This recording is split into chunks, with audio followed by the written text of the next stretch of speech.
Hello दोस्तों, मैं doctor सरताज। ये वीडियो स्पेशली मैं first year, second year, third year, final year MBBS student के लिए बना रहा हूँ। मैं जानता हूँ कि मैंने ये चीज़ देखी है कि जब हम लोग घर जाते हैं, फर्स्ट ईयर सेकेंड ईयर वाले बच्चे, या मैंने फेस किया है, जब ये घर जाते हैं तो क्या होता है कि रिश्तेदार, मोहल्ले वाले सभी लोग अपने अपने इशूज़ लेके कोई ना कोई रिपोर्ट दिखाने आ जाएगा, कोई अपनी क्लिनिकल कोई केस लेके आ जाएगा।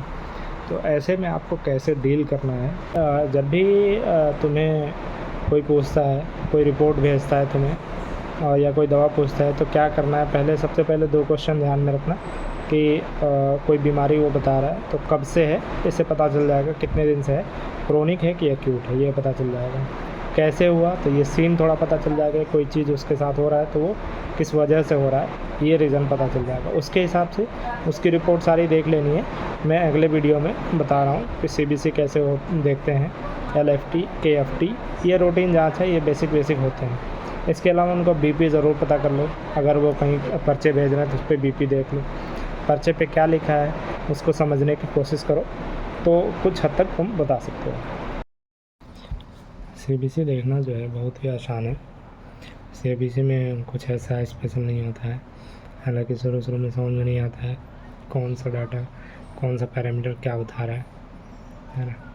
तो सबसे पहले उसमें हम लोग देखते हैं हीमोग्लोबिन सबको पता है, नॉर्मल रेंज, और ज़्यादा कम क्या बताता है ये पता है तुमको। उसके बाद डायरेक्ट आ जाते हैं एमसीपी पे, मीन सेल वॉल्यूम। अगर मीन सेल वॉल्यूम आपका जो है, मीन सेल वॉल्यूम अगर 100 से ज़्यादा है तो मेगालोब्लास्टिक एनीमिया की तरफ जाओगे। हीमोग्लोबिन कम है और जो है मीन सेल वॉल्यूम अगर 100 से ज़्यादा है, और वो 100 से कम है, मतलब 80 से कम, मान लो 80 से कम है, 80 70 ऐसे कुछ है, तो आयरन डिफिशिएंसी एनीमिया को बताता है।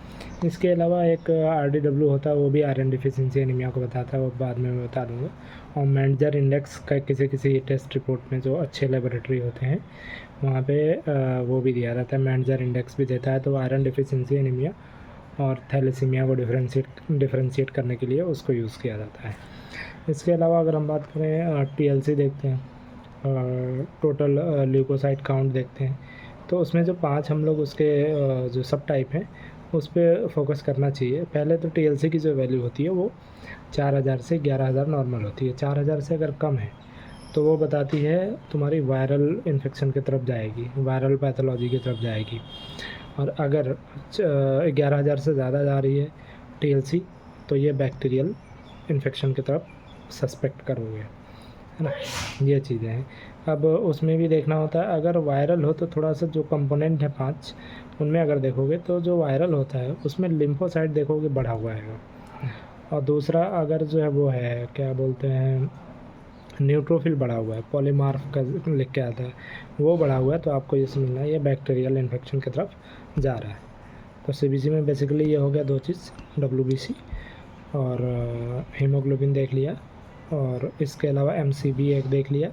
बाकी और भी पैरामीटर होते हैं, सारे पे फोकस नहीं करना होता है। इसके अलावा आता है प्लेटलेट की काउंट नॉर्मल होती है 1.5 लाख से 4.5 लाख, तो वो देखना है कितना कम है। कई बार क्या होता है 1.5 लाख से थोड़ा सा भी कम हुआ लोग परेशान हो जाते हैं, 1 लाख के ऊपर है, 1,20,000 10,000 तो परेशान रहते हैं। तो उनको कह दो नॉर्मल है, कोई दिक्कत नहीं है। वायरल पैथोलॉजी में अगर देखोगे वायरल इन्फेक्शन है तो उसमें प्लेटलेट डाउन जाता है जनरली, है ना, ऐसा होता है। जो भी मैं बता रहा हूँ इसमें थोड़ा बहुत वेरिएशन भी हो सकता है, किसी का रिपोर्ट थोड़ा उल्टा सीधा भी होता है, तो और भी पैरामीटर देखने पड़ेंगे ऐसे में, है ना।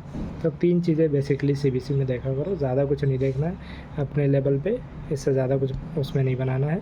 बाकी एलएफटी, केएफटी और भी जो भी टेस्ट होते हैं, मैं एक टेस्ट का वीडियो डाला करूँगा, आप लोग देखा करो।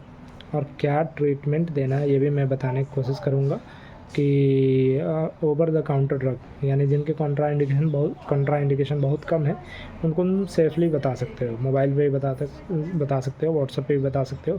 कुछ कॉन्ट्राइंडिकेशन होता है उसको फोकस करना है, तो मैं दवाएं बताऊंगा, कॉन्ट्राइंडिकेशन के साथ बताऊंगा, तो सभी लोग देखो। और मैंने चीज़ें ये फेस करी है अपने टाइम पे। लोग पूछ देते थे, एकदम ब्लैंक हो जाते थे कि भाई जो है क्या बताने हैं इनको दवा। कोई फ़ोन करके पूछ दिया कि भाई हमें फीवर है और साथ में लिवर की कोई पैथोलॉजी है तो क्या बतानी है। ये सब चीज़ें थोड़ा थोड़ा मैं एक टेस्ट और किस टेस्ट में क्या दवा देते हैं, किस नाम से आती है, थोड़ी बहुत बताने की कोशिश करूँगा। जय हिंद।